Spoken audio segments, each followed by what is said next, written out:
95. Falsely assuming true form, the jade hare's caught. True Yin returns to the right to join numinous source. We tell you now about that Tang monk, who dolefully followed the king into the inner palace, where he heard the loud noise of music and drums and encountered strong whiffs of rare perfume. Lowering his head, he dared not look up at all. Pilgrim, however, was secretly delighted. Perched on his master's Varocana hat, he exercised his magic perception and stared everywhere with his fiery eyes and diamond pupils. 2 rows of palace maidens, colorfully dressed, stood in waiting, so enhancing the place that it seemed like a flower palace or divine residence, and more attractive than the silken drapes in the breeze of spring. Truly, they are both graceful and lissome, with substance like jade and flesh like ice. Pairs and pairs, more charming than Chu maidens. 2 by 2 they rival Shi in beauty. Phoenixes rear up from coiffures piled high. Like distant hills are moth brows faintly drawn. That graceful playing of reeds. That frequent blowing of flutes. The tones gong, shang, ji, ju, and yu. High and low make their lyric flow. Wondrous songs and dances air lovable. Silk and floral clusters all agreeable. When Pilgrim saw that his master was completely unmoved, he said to himself in silent praise, "Marvelous monk! Marvelous monk! Living midst silk and satin he's not enticed. Walking through opulence he's not beguiled." In a little while, the princess, with the queen and the concubines thronging around her, walked out of the Magpie Palace to receive the king, all crying, "Long live your majesty! Long live your majesty!" The elder became so flustered that he shook all over, not knowing what to do at all. Pilgrim, on the other hand, at once perceived that there was a slight manifestation of monstrous aura on top of the princess's head, although it did not seem too virulent. He quickly crawled near his master's ear to whisper, "Master, that princess is a false one. If she is not a true princess," said the elder, "how can we make her reveal her true form?" "By showing my Dharma body," replied Pilgrim. "I'll capture her immediately." "No, no," said the elder. "You might frighten the throne. Let the monarch and the queen retire first. Then you may exercise your magic power." That Pilgrim, however, had been impetuous all his life. How could he permit this? With a roar, he revealed his original form and dashed forward. Grabbing the princess, he cried, "You cursed beast! You make the false become real here. Isn't it enough for you to enjoy yourself at this place? Why must you be so greedy as to want to deceive my master and ruin his true young to satisfy your lust?" These words rendered the king dumb and stupid with fear, and sent the queen and concubines tumbling all over. Every one of those gaily attired girls and palace maidens darted east and west, fleeing for her life. This was what their condition was like. A spring wind breezy. Autumn air blustery. The breezy spring wind passes garden and wood, and 1,000 blossoms quiver. The blustery autumn air comes to the courts, and myriad leaves flutter. The blasted peony falls beneath the fence, and blown up peony lies beside the rails. The shore's hibiscus trembles. The steps' chrysanthemum heaps up. The pyrus turns feeble and sinks to the dust. The rose, still fragrant, lies in the wilds. The spring wind severs the lotus stalks. The winter snow crushes the plum's young buds. Pomegranate petals scatter east and west in the inner palace. Willow twigs by the shore dangle north and south of the royal mansion. In one night, a wild storm of wind and rain does with dying redness the landscape stain. More flustered than ever, and shaking all over, Tripitaka embraced the king and said only, "Your Majesty, please don't be afraid. Please don't be afraid. This is how my mischievous disciple must work his magic power to distinguish truth and falsehood. We tell you now about that monster spirit, who saw that things were going badly. She struggled free, ripped off her clothes, and flung away her earrings, bracelets, and jewels. Dashing into the shrine of the local spirit at the Imperial Garden, she took out a short, pestle-like club, turned and struck madly at Pilgrim.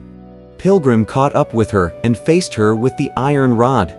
The two of them, screaming and shouting, started a battle in the garden, which continued in midair when both of them displayed their magic powers and mounted cloud and fog.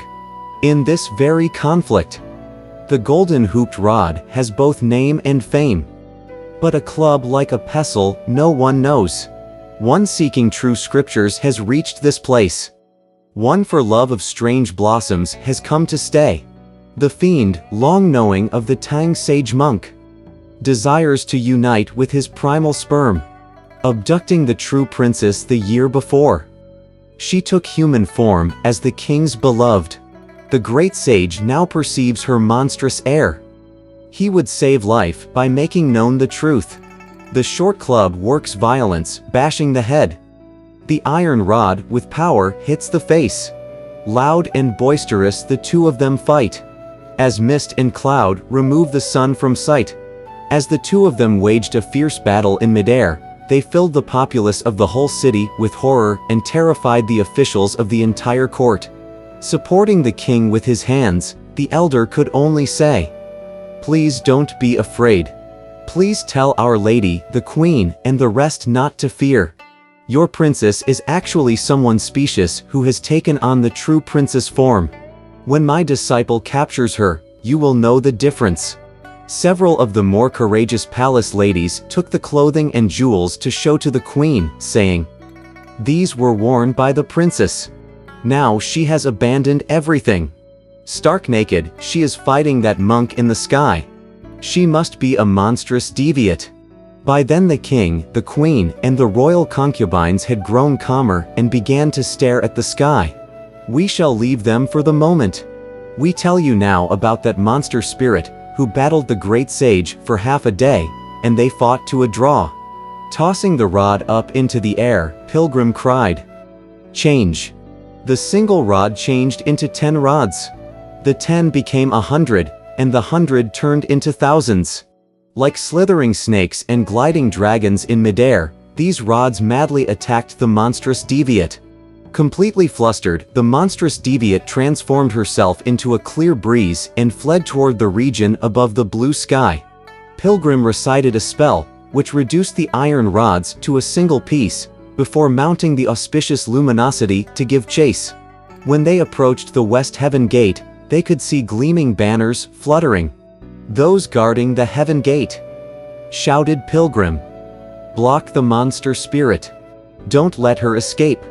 The Devaraja Dh0 Terra, Ra indeed led the 4 grand marshals Pang, Liu, Go, and B to bar the way, each wielding his weapon.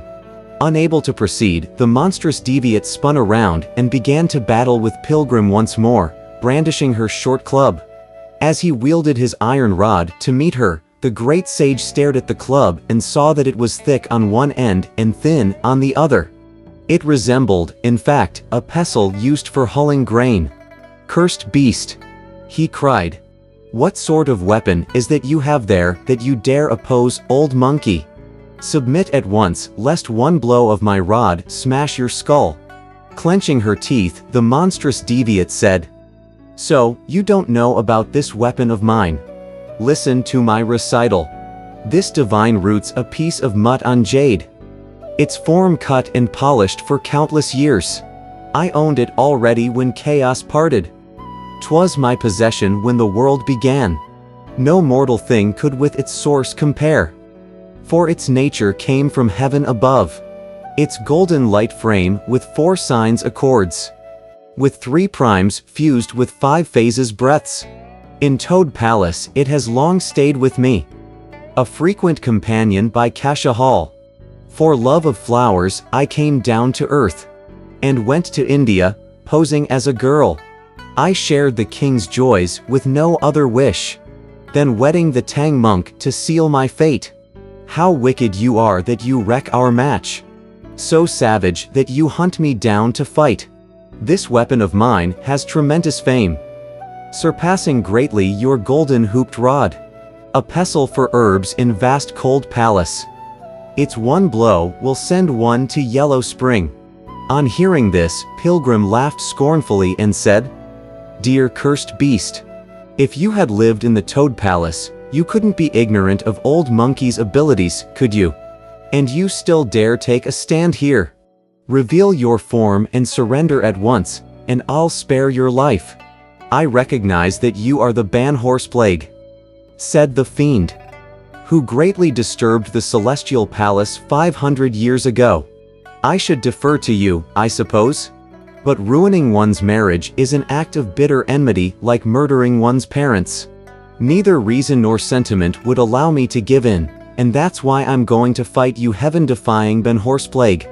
Now, those 3 words, Banhorse Plague, were most irksome to the great sage.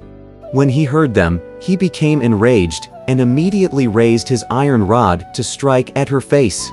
The monstrous deviate wielded her club to meet him, and right before the West Heaven Gate they locked in savage combat once more. In this battle, the golden hooped rod, the pestle for herbs, 2 weapons divine formed a worthy match. That one for marriage descended to earth. This one protecting the Tang monk arrived here. The king, actually, was not quite upright. His love of flowers won a fiend's delight, and brought on this moment a bitter fight. Both parties stirred to stubbornness and hate. They charged and sallied to see who would win. With taunts and slurs they waged a war of words. The mighty pestle was rare in the world. The rod's divine strength had e'en more appeal. Golden beams flashing lit up heaven's gate. Cold mists lament spread throughout the earth. They fought back and forth for over 10 rounds. The monster, growing weak, now lost her ground.